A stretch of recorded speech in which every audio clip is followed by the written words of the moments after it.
Hello students, मैं कपिल कुमार शर्मा एक बार फिर आप लोगों के सामने एक नई वीडियो लेकर आया हूं। और आज की वीडियो मेरी भारतीय संविधान से जुड़ी हुई होगी। भारतीय संविधान के कड़ी में आज की मेरी वीडियो एससी और एसटी एक्ट से जुड़ी हुई है। हम आज बात करना चाहेंगे अनुसूचित जाति और अनुसूचित जनजाति के संबंध में। मैं इसको विस्तार से एक बार लिख देता हूँ। अनुसूचित जाति व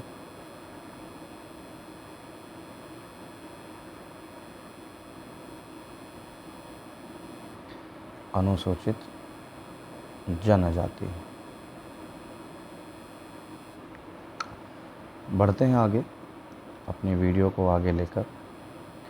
इस वीडियो में आज अनुसूचित जाति और अनुसूचित जनजाति, जिसे हम लोग एससी और एसटी जाति के नाम से भी जानते हैं,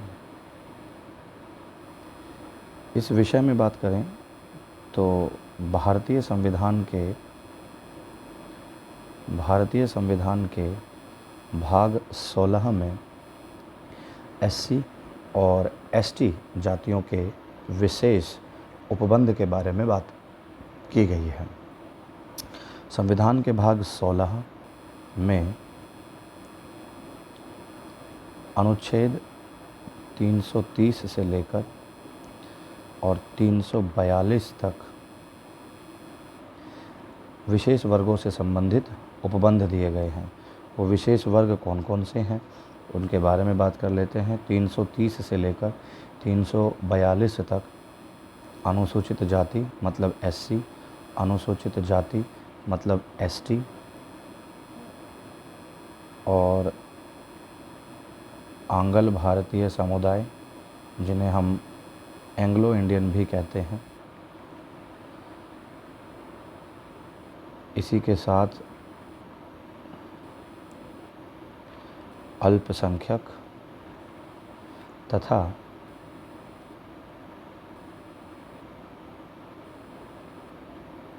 पिछड़ा वर्ग। तो एससी, एसटी, आंग्ल भारतीय, अल्पसंख्यक और पिछड़ा वर्ग से संबंधित जो विशेष उपबंध हैं वो संविधान के भाग 16 में अनुच्छेद 330 से लेकर 342 तक दिए गए हैं। आज की वीडियो मेरी विशेष रूप से एससी और एसटी एक्ट के ऊपर होगी। इसी को हम लोग आगे बढ़ाते हैं और वीडियो की शुरुआत करते हैं एससी और एसटी जाति से। कोशिश करना चाहेंगे कि अनुसूचित जाति और अनुसूचित जातियों में कौन आता है। बात करते हैं सबसे पहले अनुसूचित जाति की, जिसे हम लोग एससी कहते हैं।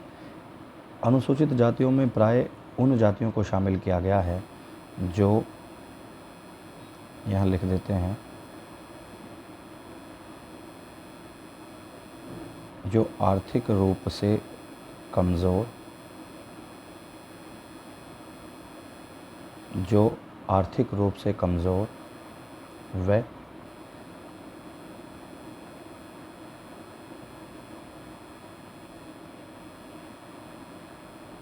आर्थिक रूप से कमज़ोर व सामाजिक दृष्टि से पिछड़े हुए समझे जाते हैं।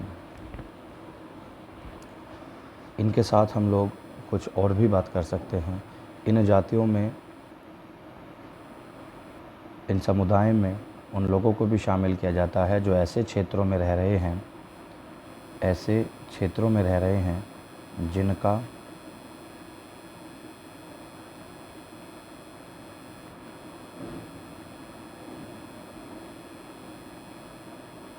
जिनका भौतिक विकास अभी नहीं हुआ है, या जिन्हें हम प्राय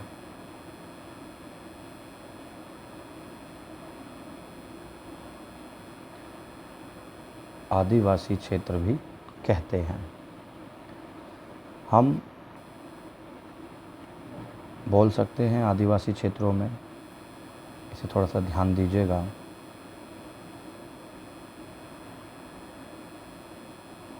आदिवासी, भील,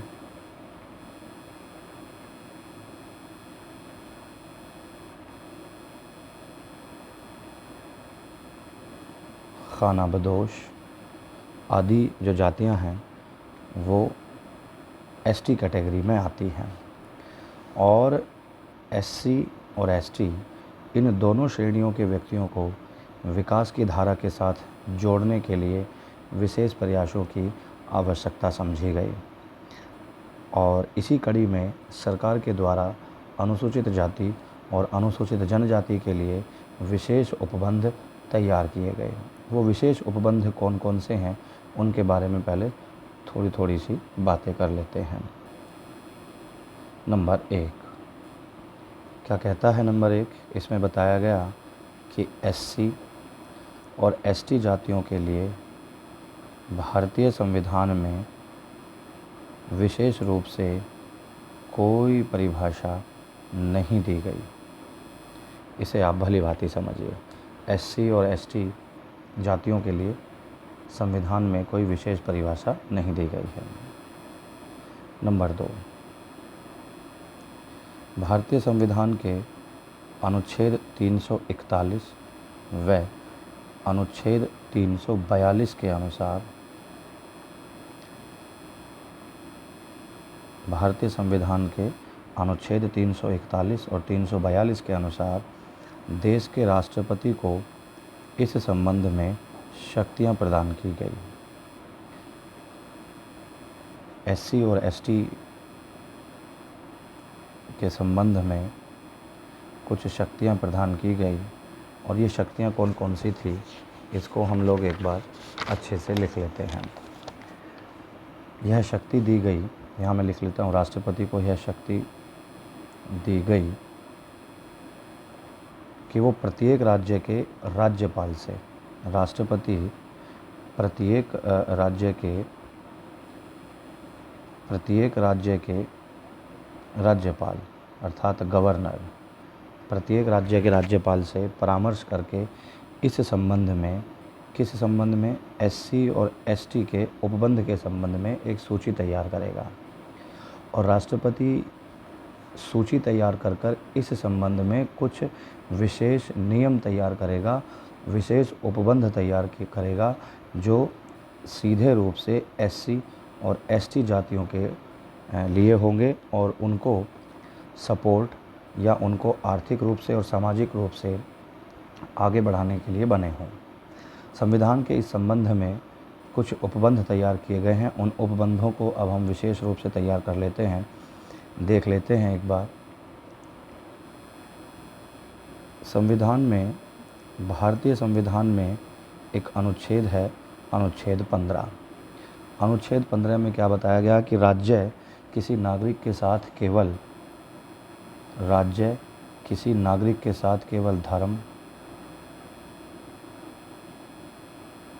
केवल धर्म, मूल वंश, जाति, लिंग,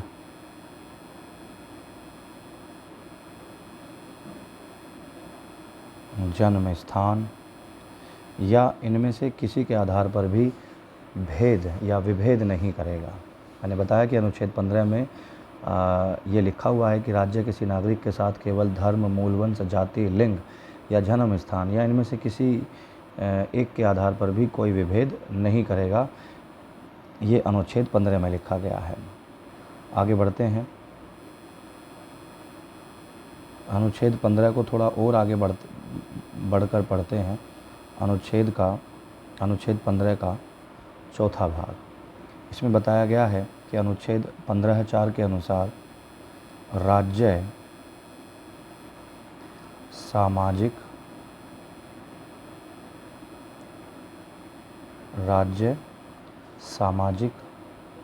और शैक्षिक दृष्टि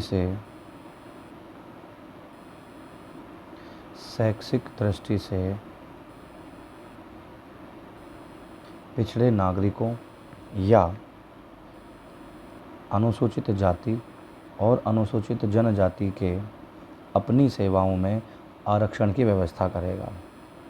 राज्य जो है सामाजिक और शैक्षिक दृष्टि से पिछड़े हुए एससी और एसटी जाति के लोगों के लिए अपनी सेवाओं में अर्थात राज्य की सेवाओं में आरक्षण की व्यवस्था करेगा। यहाँ इस पॉइंट को लिख देते हैं,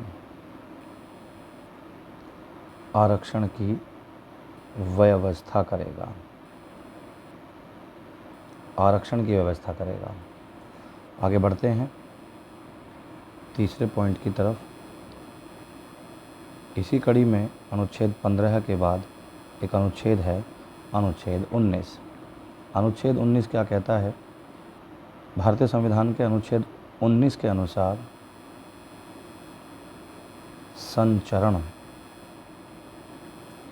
संचरण की स्वतंत्रता दी गई कि व्यक्ति भारतीय सीमा के अंदर कहीं पर भी आ या जा सकता है, जिसे हम संचरण की स्वतंत्रता कहते हैं। परंतु अनुच्छेद 19(5) में कुछ विशेष उपबंध भी कहे गए हैं। अर्थात 19(5) में कहा गया कि SC और ST के हितों की सुरक्षा के लिए राज्य नागरिकों के निवास और संचरण से संबंधित मूल अधिकार पर आवश्यक प्रतिबंध लगा सकता है।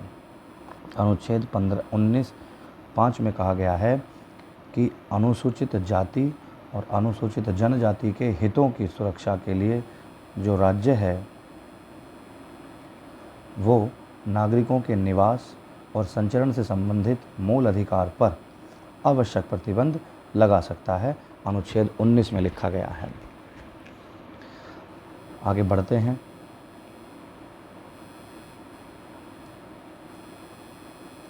हैं। अनुच्छेद 17 को भी एक बार देख लेते हैं। भारतीय संविधान के अनुच्छेद 17 में क्या लिखा गया है? अनुच्छेद 17 में ये इम्पोर्टेंट पॉइंट है, अस्पृश्यता या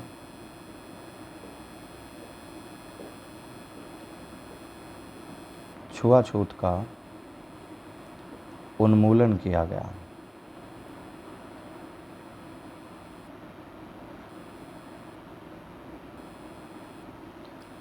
अनुच्छेद 17 में अस्पृश्यता या छुआछूत से संबंधित कानून बनाए गए और इसको एक अपराध घोषित कर दिया गया, अर्थात इस समस्या का उन्मूलन किया गया। बढ़ते हैं आगे नेक्स्ट पॉइंट की तरफ।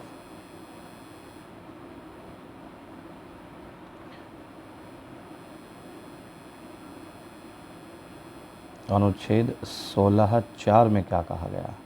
अनुच्छेद 16(4) के अनुसार राज्य अनुसूचित जाति और अनुसूचित जनजाति के लिए राज्य की सेवाओं में, ध्यान से देखिए, अनुच्छेद 16(4) में राज्य की सेवाओं में, राज्य की नौकरियों में, सेवा में आरक्षण की व्यवस्था करेगा,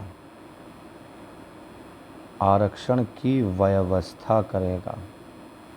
अनुच्छेद 16(4) में ये कहा गया है। आगे बढ़ते हैं। एक अनुच्छेद और है जो अनुसूचित जाति और अनुसूचित जनजातियों के लिए विशेषतः बनाया गया है। अनुच्छेद 46 के अनुसार जो राज्य है वो अनुसूचित जाति और अनुसूचित जनजाति के शिक्षा व अर्थ संबंधी, अर्थ मतलब पैसा, अर्थ संबंधी हितों की अभिवृद्धि करेगा, हितों की अभिवृद्धि करेगा। अर्थात राज्य ऐसा कार्य करेगा जिससे SC और ST की शिक्षा और अर्थ संबंधी कार्यों या विशेषतः हम बात करेंगे अर्थ संबंधी हितों की, उनकी हमेशा वृद्धि होती रहे, ऐसी व्यवस्था राज्य के द्वारा की जाएगी। यहाँ एक पॉइंट और लिखा हुआ है, और SC और ST किसी भी प्रकार के शोषण से इनकी सुरक्षा प्रदान करेगा। ये प्रावधान अनुच्छेद 46 में दिया गया है। आगे बढ़ते हैं, अगले उपबंध को देख लेते हैं। अगला उपबंध क्या कहता है? भारतीय संविधान का अनुच्छेद 338। 338 में क्या कहा गया है? भारतीय संविधान के अनुच्छेद 338 में कहा गया है कि राज्य अनुसूचित जाति और अनुसूचित जनजाति के कल्याण के लिए एक अधिकारी नियुक्त करेगा, एक अधिकारी नियुक्त करेगा। इसकी व्यवस्था अनुच्छेद 338 में की गई है। परंतु साल 1990 में इस व्यवस्था को समाप्त कर दिया गया। इसके लिए एक 1990 में एक संशोधन किया गया।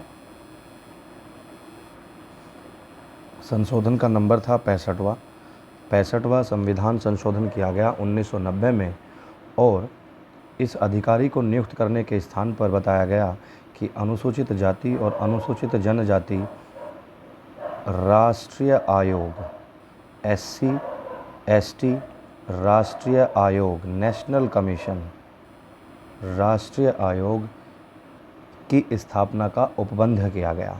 यह SC और ST राष्ट्रीय आयोग लगभग 1992 12 मार्च 1992 से प्रभावी हुआ। तो ये जो व्यवस्था की गई थी अनुच्छेद 338 में कि पहले SC और ST के लिए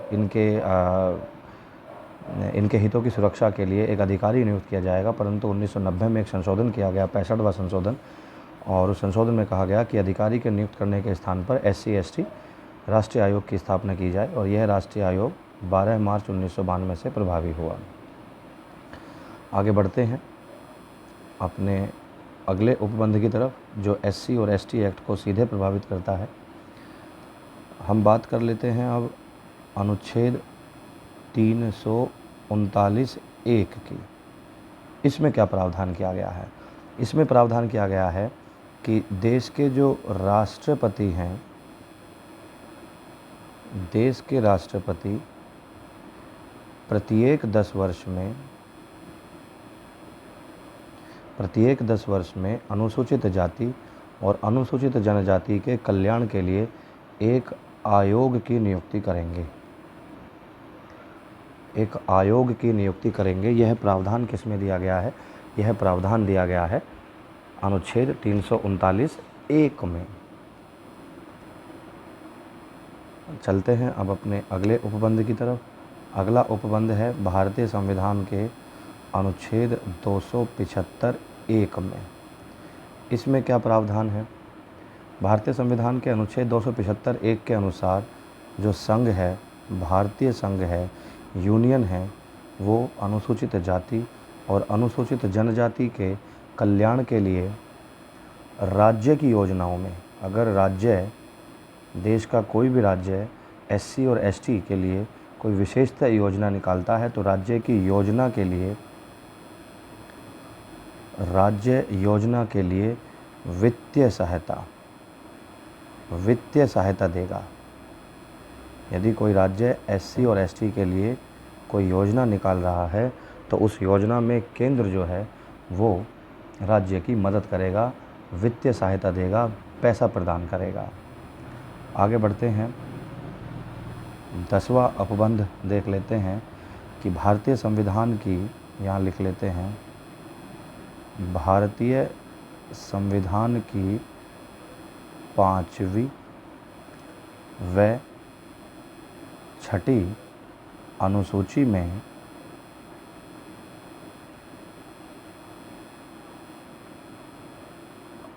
में उन क्षेत्रों के प्रशासन के संबंध में विशेष प्रावधान है जहां SC और ST रहते हैं। अर्थात 5वीं और 6ठी अनुसूची में कुछ विशेष प्रावधान है। कहाँ के लिए प्रावधान है? कि जिस क्षेत्र में SC और ST लोग ज़्यादा रहते हैं, उन क्षेत्रों के प्रशासन के लिए विशेष प्रावधान किए गए हैं संविधान की 5वीं और 6ठी अनुसूची में। आगे बढ़ते हैं, ये लगभग 10 उपबंध हैं जिनके बारे में हमने अलग अलग थोड़ी बात करी है SC और ST के लिए। थोड़ा और आगे बढ़ते हैं, इनसे संबंधित कुछ बातें। अगला जो पॉइंट है वो क्या कहता है? देश की लोकसभा,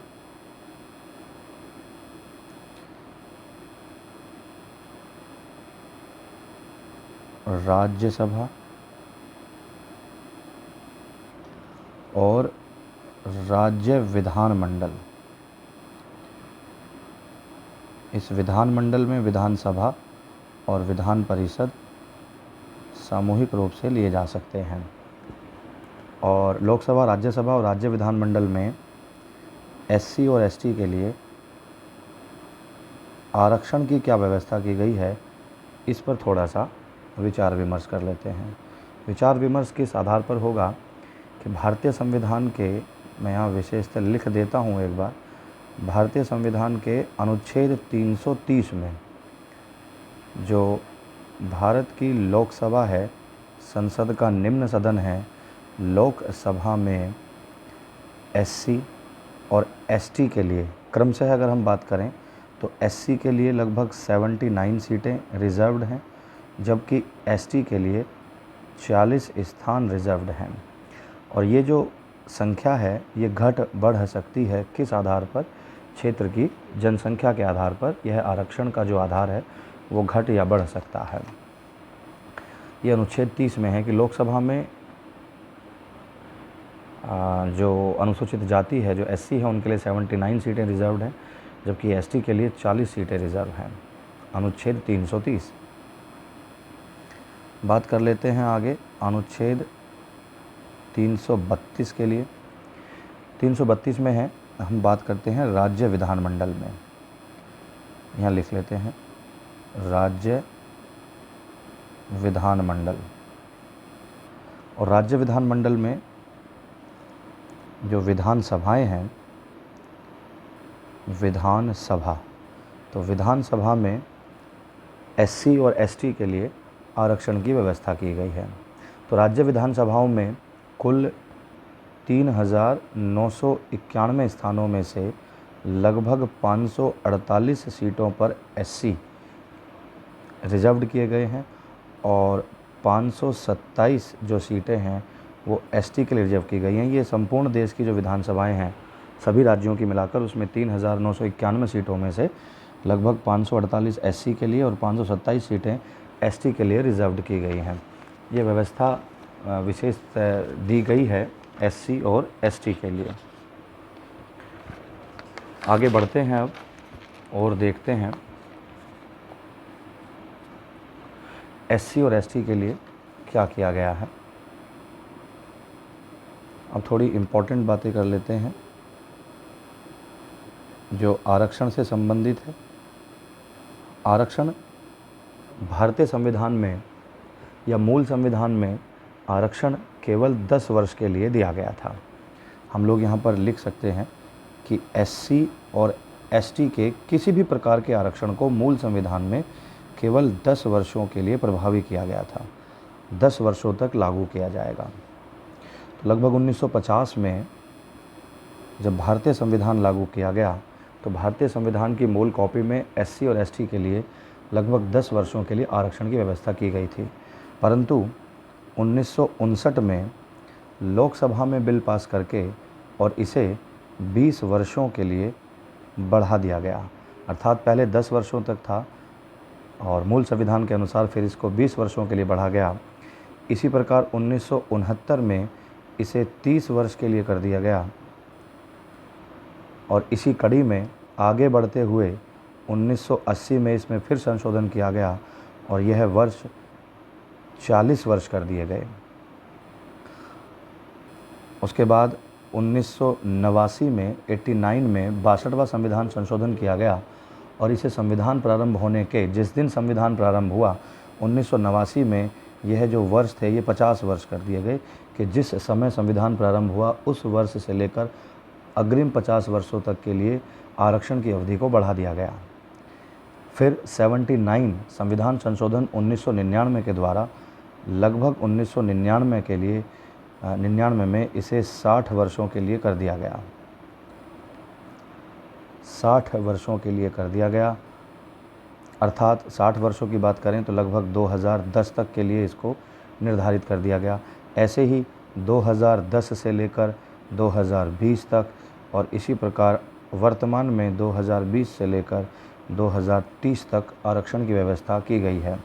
प्रत्येक 10 वर्ष में आरक्षण एससी और एसटी के हितों के कल्याण के लिए बढ़ा दिया जाता है और अब आरक्षण 2030 तक दिया गया है। आगे बढ़ते हैं, एससी और एसटी आयोग के बारे में कुछ बातें कर लेते हैं। एससी और एसटी आयोग अभी कुछ 1992 में जो प्रभावी हुआ था नेशनल कमीशन, ये आयोग क्या है? हमने आपको बताया कि 65वें संविधान संशोधन के द्वारा अनुच्छेद 338 में संशोधन करके एक आयोग की स्थापना की गई। यह आयोग राष्ट्रपति के द्वारा स्थापित किया जाता है, राष्ट्रपति जी के द्वारा स्थापित किया जाता है। इस आयोग में थोड़ा ध्यान दीजिएगा, इस आयोग में एक अध्यक्ष,